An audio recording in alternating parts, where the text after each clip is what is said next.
A Public Storage é líder no setor de armazenamento de coisas, de materiais. E no vídeo de hoje vamos analisar as métricas da empresa para ver se faz sentido, não faz sentido, se está barato, se está caro, se vamos ou não decidir investir nessa empresa.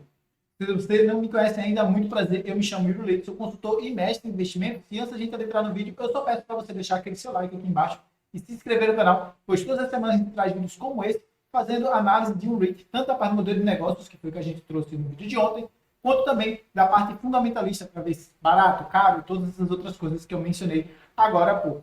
Hoje vamos entrar direto no site do Investidor 10 para fazer a análise direta aqui e depois no site do Simple Wall Street, e aí a gente vai comparar todas as informações por lá. Vamos comparar então aqui e começar falando um pouco da questão dos preços. Vocês podem ver aqui que nos últimos 10 anos ela vinha sendo negociada a um preço aqui mais ou menos próximo de uns 150, 200 até mais ou menos 2021. Em 2021 ela subiu consideravelmente, ó, chegou até alguma coisa na casa de uns 355 e teve uma queda. Desde essa queda, ela não tinha ainda recuperado, até que recentemente ela voltou aqui para os patamares das suas máximas históricas. Então, ela está sendo negociada a um preço relativamente alto, um preço que talvez esteja caro ou não. A gente vai avaliar aqui em detalhes. Vamos avaliar aqui um pouco preço sobre lucro. A média do preço sobre lucro, de acordo com o Investidor 10, está na casa do 24,77.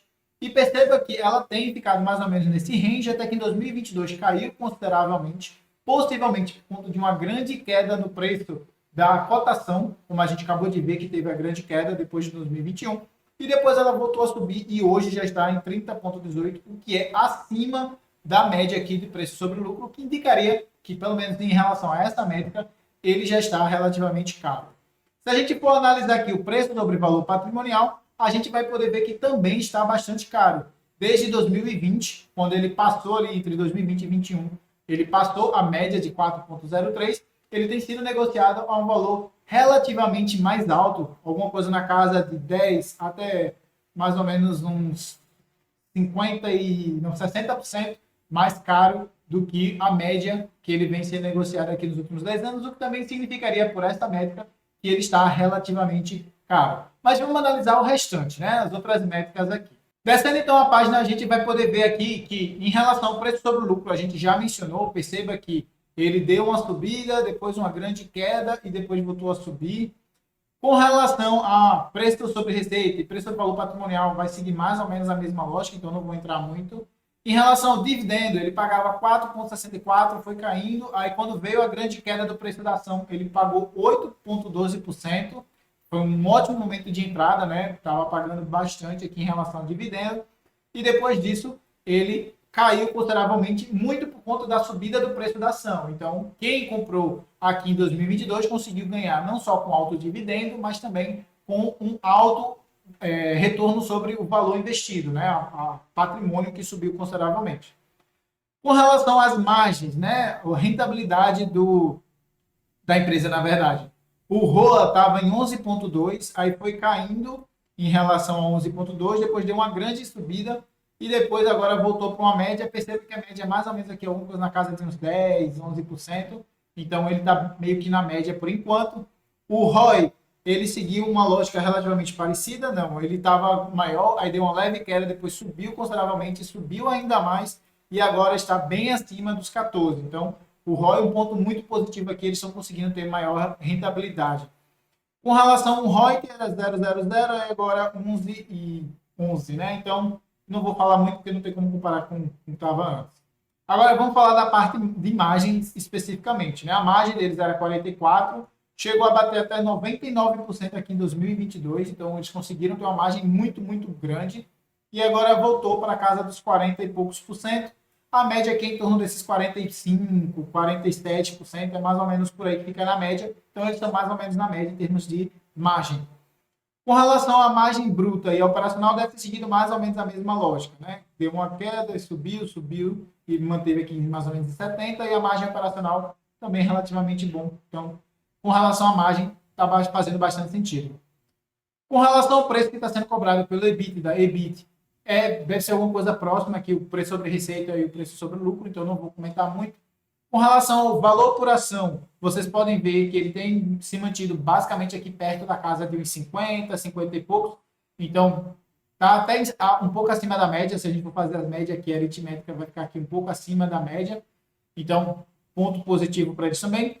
E o lucro por ação, eles não estão mais tão alto, feito estava em 2022. De novo, o preço caiu, então o lucro por ação subiu, mas o já voltou aqui para as médias, né? Já caiu bastante, mas ainda bem acima do que estava lá em 2019, o que também é um fator bastante positivo para a gente analisar aqui.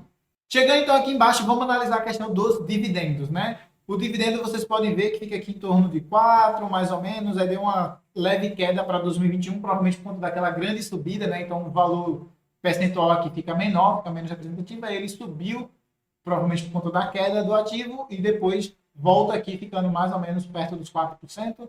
A média dos últimos 5 anos, inclusive, foi 4,67%, o que é relativamente alto, relativamente bom.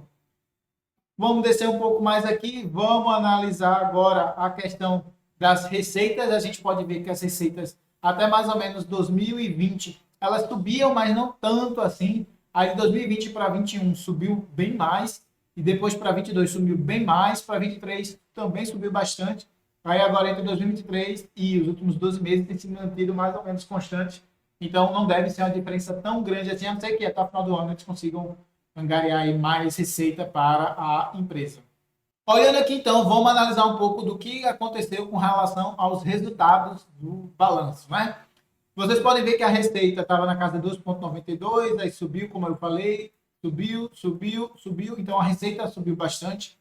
O lucro operacional também subiu bastante, mais ou menos uns 50% entre 2020 até mais ou menos 2023, ponto muito positivo. E o lucro líquido praticamente dobrou. Então, muito positivo. Eles estão conseguindo não só ter receita maior, mas como lucro maior também. Se a gente for analisar EBITDA e EBIT, deve ter seguido mais ou menos a mesma lógica. A margem a gente já falou e a parte de rentabilidade aqui a gente também já analisou. Vamos analisar então a questão do balanço patrimonial. A gente pode ver que os ativos em 2018 estavam na casa de 10,93 bi, hoje estão na casa de 19,81, um aumento de mais ou menos de 90%. A dívida subiu de 1,78 para 9,7 bilhões, o passivo total. Ou seja, a dívida subiu para caramba, né? Vocês podem ver que praticamente o quê? Subiu uns 7 bilhões e alguma coisa aqui entre esses 2 anos, né? Entre 2023 e 2018. No vídeo de ontem, a gente viu que em 2021, em específico, eles usaram 5,3 bilhões, ou 5,5 bilhões em novas aquisições para 2021. Então, possivelmente, esse grande aumento da dívida foi porque eles acharam, provavelmente, muitas propriedades com preços muito bons e, possivelmente, para os próximos anos, a gente vai ver essas propriedades sendo colocadas para trabalhar e rendendo ainda mais dinheiro para o REIT, mas, pelo menos por enquanto, não tem trazido tanto retorno assim, e agora, com o aumento das taxas de juros, é possível de que esse valor aqui seja bem mais alto do que estava sendo pago aqui, o que afeta o fluxo de caixa da empresa e a capacidade de pagar os dividendos direitinho. Vocês podem ver que em relação ao patrimônio líquido, que é basicamente o quanto que a empresa tem já tirando as dívidas, ela estava em 9,12 bi e agora está em 10,10 bi. Ou seja, um aumento aí de um pouco mais de 11%. Então não foi um aumento tão expressivo assim, porque boa parte das novas propriedades e tudo foi através de dívidas. Então, acaba que impacta bastante esse REIT. Com relação a dívidas de longo prazo, vocês podem ver que desses 9,7 bilhões, 9,1 é justamente para o longo prazo, ou seja, eles têm 0,6 bilhões aí para pagar no curto prazo, o que não é tão ruim, não é tão caro, não é tão impactante. Eles, inclusive, conseguem, ou pelo menos em 2022, conseguiram ter um fluxo de caixa bem maior do que esse 0,6. Se eles mantiverem, eles provavelmente só com o fluxo de caixa já conseguiriam pagar tranquilamente. Mas a gente já pode ver que nos últimos 12 meses, desde o fechamento de 2023, aumentou para 9,40 bilhões, ou seja, eles provavelmente já emitiram 0,3 bi aqui a mais de dívida para fazer o pagamento desse valor aqui. Agora, vamos entrar aqui no site do Simple Wall Street para analisar o que é que os grandes analistas estão falando sobre essa empresa, né? Primeiro, eles chamam a atenção aqui para 3 pontos positivos, que está negociando a 37,3 abaixo das estimativas do que eles acreditam ser justo. Lembrando que a gente já viu aqui agora há pouco que ele está acima das médias, eles ainda vão subir ainda mais. Então, ponto bem positivo. Aí eles falam aqui que o lucro está projetado em crescer 4,48 por ano e que eles pagam um dividendo considerado tranquilo, né, incrível, de 3,32.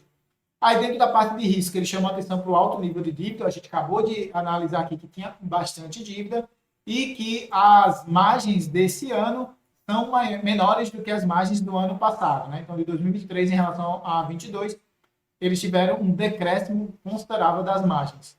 Obviamente que parte disso deve ser da questão do aumento da taxa de juros, outra parte deve ser justamente por conta de novas aquisições ou até mesmo dos projetos que eles estavam fazendo, que devem ter afetado a margem aqui da empresa. Vamos descer aqui um pouco, analisar aqui embaixo, ó, você tem várias informações e tudo mais, mas eu quero trazer aqui para baixo como eles fazem aqui a questão do fluxo de caixa, né? Vocês podem ver que o fluxo de caixa deu 4,66 bi. Para fazer esse fluxo de caixa, essa receita, eles tiveram que desprender de 1,22, o que sobra 3,4 de lucro bruto. E aí, quando tira outras despesas, pessoal, a parte de desenvolvimento, taxa de juros e tudo mais, aí sobra 1,9 bilhões.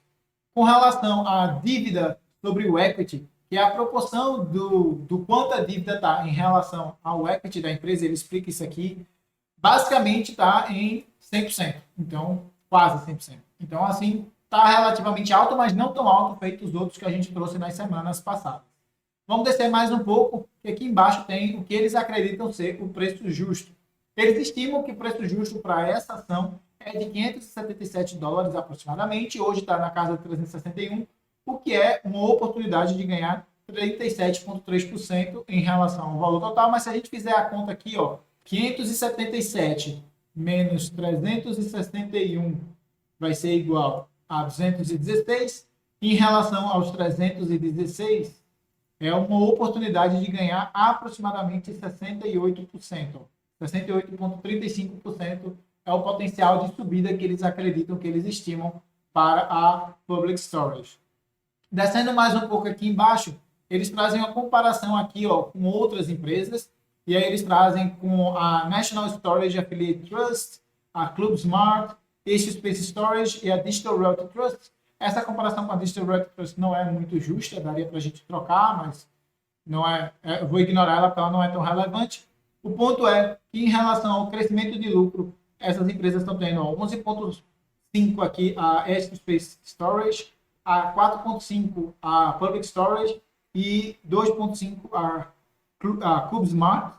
E percebam que a Edge Space Storage está sendo negociada a um valor patrimonial, um preço sobre valor, preço sobre lucro, na verdade, bem maior do que a Public Storage, possivelmente por conta da expectativa aqui de crescimento do lucro, né? O crescimento do lucro tem sido maior, por isso que aceitam pagar mais caro nessa empresa aqui. Ela deve ser menor também, então as aquisições fazem mais diferença, cada aquisição faz mais diferença dentro da empresa. Rolando aqui um pouco mais para baixo, vamos analisar aqui agora, a informação está lá embaixo, cadê? Chegando aqui embaixo, a gente pode ver novamente como é que eles têm um breakdown, né? Uma descrição melhor das receitas. Aí eles trazem aqui, ó, várias partes da receita deles, que totalizam, então, esses 4,66. Aí tem o custo, né, para poder ter esse projeto aqui e tal. E aí sobra no final aqui 1,88 bilhões para a empresa, para eles poderem manter se expandindo e tudo mais. Descendo um pouco mais aqui a página, a gente pode ver a parte de passada, né? A parte de crescimento do que aconteceu nos últimos anos. Com relação à empresa, nos últimos 5 anos, eles tiveram um crescimento de lucro de 18,8%, enquanto a indústria 17,9% e o mercado 13,1%. Apenas no último ano, eles caíram quase 54%, enquanto a indústria subiu 13,3% e o mercado caiu 2,5%. Descendo aqui, então, vamos analisar a parte da posição financeira. Está dizendo aqui que eles têm 573 milhões de caixa livre, mas eles têm uma obrigação de pagar quase a mesma coisa em dívidas, né? Então, quase 585 milhões aqui de dívida que eles têm para pagar. Então, eles meio que estão 0 a 0, estão tranquilos se quiserem, podem usar o próprio dinheiro aqui e ficam de boas. Agora, no longo prazo, eles têm 19,12 bilhões de ativos, mas 9,4 disso é dívida de longo prazo. Longo prazo aqui, lembro, é mais do que um ano. Descendo um pouco mais aqui, então, a gente pode ver mais informações sobre a empresa com relação a dividendo, mas eu já falei, vou passar essa parte. Só um ponto, voltando aqui, que eu esqueci de mencionar, que é a análise futura, né? O que é que os analistas esperam para o futuro? Eles projetam um crescimento de 4,5% de crescimento do lucro para a empresa nos próximos anos, enquanto a indústria cresce 5,7%, o mercado 15,2%. E com relação ao lucro, né? No caso aqui é a receita, e aqui, no caso aqui é o lucro, aqui é a receita. E aí vocês podem ver que a receita deve crescer também 4,5%, enquanto a indústria 4,3% e o mercado 8,7%. Agora, vamos voltar lá para frente, para o ponto que a gente estava antes.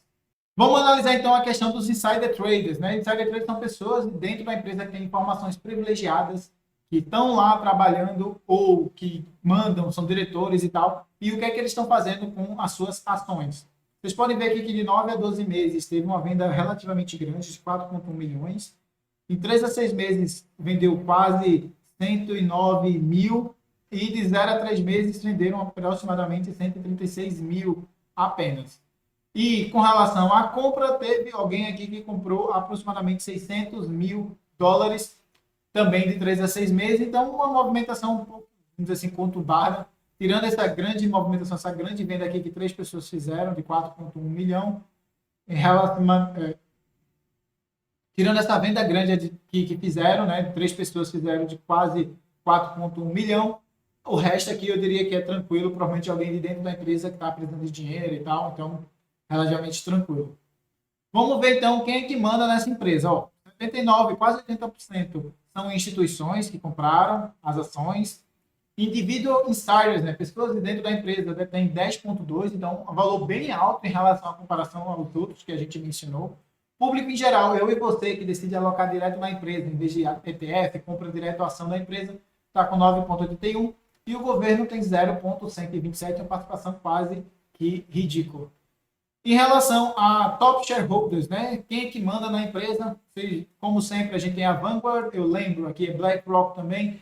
São empresas que compram passivamente, tá? Então, não necessariamente quer dizer que eles acham que vai subir ou que vai cair, apenas compram porque quando você compra um ETF, eles são obrigados a comprar, já que está dentro da aquisição ali daquele ETF. Tem aqui essa Tamara Gustafson, que eu não faço ideia de quem seja. State Street Global Advisors, a gente já viu isso em alguns REITs que a gente analisou também. Então, aqui tem a participação decrescente. Algumas pessoas mandam bastante na empresa. De certa forma, é bom, porque a gente vê que acreditam no potencial, mas também pode significar que eles mandam muito na empresa, então, se tiver alguma discordância lá, talvez seja um problema para resolver. Depois disso tudo, vamos então fazer as nossas considerações finais. A gente analisou aqui que ela está perto das suas máximas históricas e sendo negociada a valores exacerbadamente altos, tanto no preço sobre lucro, quanto com relação ao preço sobre valor patrimonial. Contudo, as margens da empresa são muito grandes. Você tem 40%, 50%, 60% de margem numa empresa é muito bom, significa que você cresce muito ali, e a gente viu que o ROI estava ali alguma coisa na casa de uns 12%, 13%, ou foi 20%, o ROA, que era na casa dos 10%, enfim. São rentabilidades muito altas que fazem o lucro crescer consideravelmente aí no ano a ano, que são pontos muito positivos e meio que equilibram ali o fato que você está pagando caro em relação ao preço sobre lucro e o preço sobre valor patrimonial. Além disso, a gente viu especificamente no vídeo de ontem que eles são muito necessários, tem uma exigência muito grande em termos de localização. E se eles fizeram aquisições no valor de quase 5,5 bilhões em 2021, possivelmente foram excelentes propriedades que estavam sendo negociadas a preço de banana, que eles viram com muita oportunidade e decidiram comprar a rodo para já garantir para os próximos anos fazer os desenvolvimentos, redesenvolvimento para poder rentabilizar. Então, é de esperar também que esses lucros e rentabilidades venham a crescer, o que meio que, de novo, minimizaria a questão do preço sobre lucro e o preço sobre valor patrimonial está relativamente alto. Do lado negativo, a gente viu que eles dependem muito da demanda das pessoas. Então, como o meu cenário base ainda é que em 2025 a gente venha a ter uma recessão, eu acho que talvez não faça tanto sentido assim, porque a lucratividade, apesar de estar projetada para crescer bastante, pode ser muito afetada por conta justamente dessa demanda que não vai ter, que eles estavam esperando que teria, mas que não vai ter por conta de uma possível recessão. Mas como eu não sei se haverá ou não uma recessão, eu meio que fico com o pé atrás com relação a esse ponto. É um fator que a gente leva em consideração, mas tem que ir também com calma para ver se está realmente direcionado ou meio que é um viés que eu tenho aqui, né? Então, vale a pena a gente entrar e discutir um pouco mais com relação a esse ponto. Além disso, eu chamo a atenção para a questão de dividendos, eles pagam ali na casa de 4%. Eu sempre reforço aqui, tem gente que gosta, tem gente que não gosta, sou do campo que não gosta. É por isso que se eu for me alocar, né, for botar parte da minha posição nessa empresa, eu possivelmente compraria através de ETFs. Eu colocaria um ETF que faça acumulação e assim eu não preciso pagar imposto sobre esses dividendos. Faz mais sentido na minha cabeça. Mas, de maneira geral, se for alocação direta, eu já acho que não faz tanto sentido por conta dos dividendos para mim, né? Talvez você goste, e é um fator aí que você também tem que levar em consideração. Acho que é uma excelente empresa, tem feito um trabalho excelente. De 2020 para 2024 teve performance exacerbadamente alta, bateram o S&P 500 de quase dobro, se não me falha a memória. Então, assim, de maneira geral, é um excelente REIT, uma excelente tese de investimento, mas eu fico com um pouco de cautela ainda com relação à questão da crise. Vou acompanhar mais, estudar mais, para ver se faz sentido adicionar a minha carteira de investimento. E aí fica a pergunta para você. Você acha que faz sentido para a sua carteira? Deixa aqui embaixo nos comentários. No mais, agradeço a presença de todo mundo. Peço que se você gostou do vídeo, não se esqueça de deixar aquele seu like, se inscrever aqui no canal. A gente está com aquela meta de bater 2.000 inscritos até o final desse ano. E eu conto muito com a sua ajuda, especialmente se você gosta desse tipo de conteúdo, gosta de análise de investimentos, especificamente em REITs. A gente todas as semanas traz aqui para vocês um REIT diferente, faz análise completa, tanto do modelo de negócios quanto da análise fundamentalista, para ver se faz sentido ou não a ideia desse REIT. Inclusive, vou deixar a análise do modelo de negócio desse REIT aqui embaixo na descrição, para quem quiser ir lá assistir. Vou ficando por aqui, um forte abraço e te aguardo no próximo vídeo.